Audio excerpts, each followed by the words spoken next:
I guess at first, I mean, quite honestly, I was kicked out of the band quite a few times.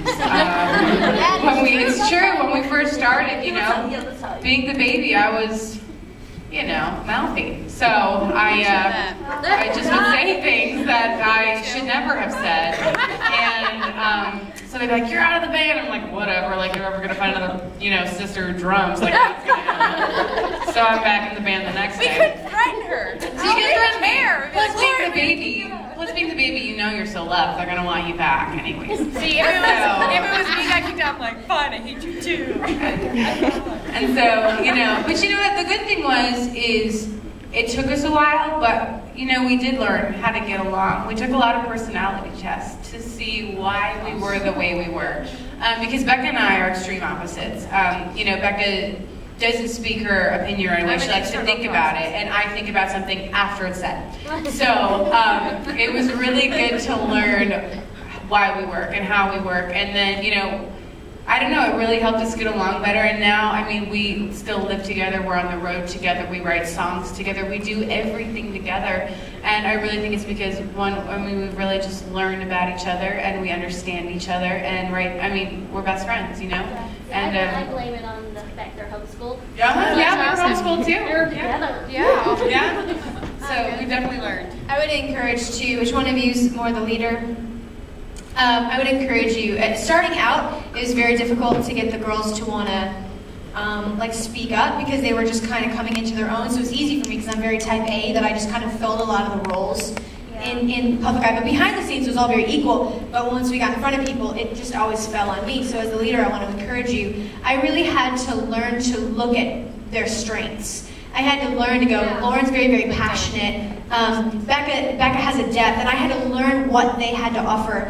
And it kind of reminds me of, absolutely, like, you know, there's only ever one quarterback on the team, but he's not, it doesn't mean he's the best. Like, he's not, doesn't make him any better, because he couldn't play except in Dallas Cowboys. But I mean, like, you have to learn, I had to learn who was open at what point. I have to learn who to pass the ball to at what point. I have to know when they're open. I have to know when their strengths are. So I really had to learn to really allow to push them into their places. And a lot of times they would get angry at me. Well, I don't want to talk, and I don't want to say this, and I don't know what to do. But I knew they had strengths. I knew what they were supposed to do. So that is going to probably fall a lot on your shoulders. But that doesn't mean you have to do everything. You're not supposed to fill every role, because they have strengths that you don't have, and you have strengths they don't have. But just be ready to be ready to balance each other. Learn to appreciate each other. And that goes for all families, I guess. And business. And business, yeah. I saw you in Houston. You guys were great. I have a question. In my ministry, and I think it is with a lot of ministries, you tend to draw on your own experiences, and that's really true in a lot of your songs. My question is, with all the mail you get, emails and so forth, how much of an impact do other people, say testimonies and things, have on your songs, or will they have additional impact in your future songs? That's a good question. Yeah, the thing about the emails and the letters, because we really try to read everything, because honestly, that is the part that fuels us. You know, because we have so much that we draw from in our own personal walks with God, but that's the piece that lets us know that what we're doing is on track. You know, I know that if somebody writes a letter about a song that we wrote, about how it impacted their life, or, you know, we hear the most awesome stories, that's what keeps us on track. That's what helps us to go, okay, even though this life can be really hard, and there's a lot of things behind the scenes people don't even see that we're going through, it's the letters that really keep us going. So we as a band don't necessarily really draw from the stories to write songs, just because we tend to do that from our own journals. But the letters and the emails is what fuels us to keep going to write songs. I was telling you that you guys read every letter that comes through. It's awesome. Yeah. You remember the role we made? Remember? I was talking to the OCC person. Don't forget to grab a shoebox on the way out. Subliminal messages. Is there ever a point when you're rehearsing that the drummer won't stop drumming and you're trying to say something, but she's so loud she can't hear you. It was her. Yeah.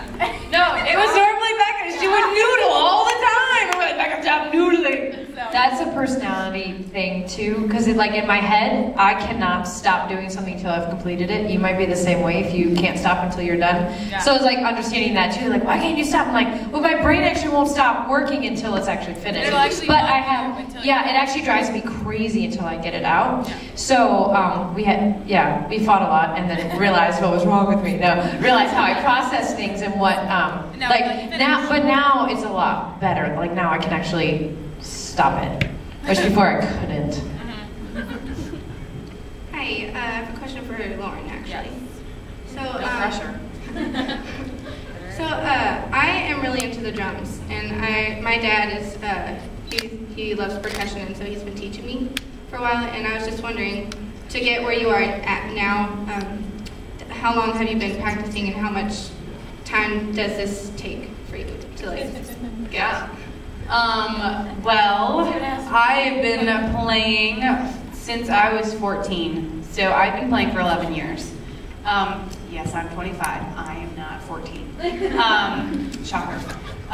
It's Botox. And so, I'm just kidding, I don't have Botox. Do not go tell your mother you want Botox, because I have it. I don't have it, that's why. So don't say anything. You know, one of the biggest regrets that I have is I never got lessons.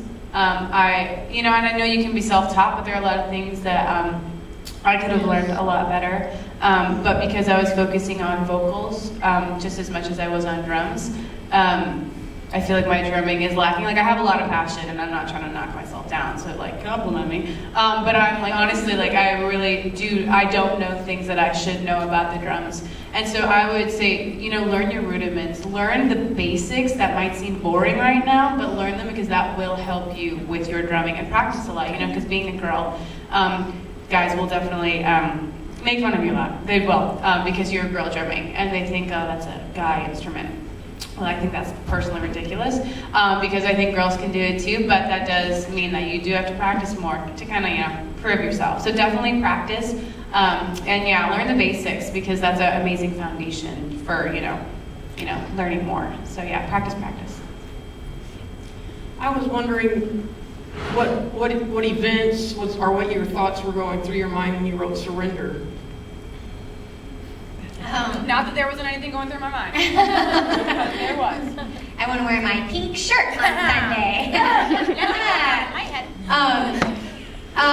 That song was really, the lyrics came right out of my journal. That was kind of my story, which the girls were very kind to let me, you know, it's always hard when one person, it's kind of what they're feeling. But that's the cool thing about us girls is we can go, wait, they've done a good job we've had to do a good job of each other going, if this is what's really on your heart, I'm going to partner with you and just help try to figure out how to get this out of your heart. And so for me, I had all these dreams of Broadway, and I had my own path planned out.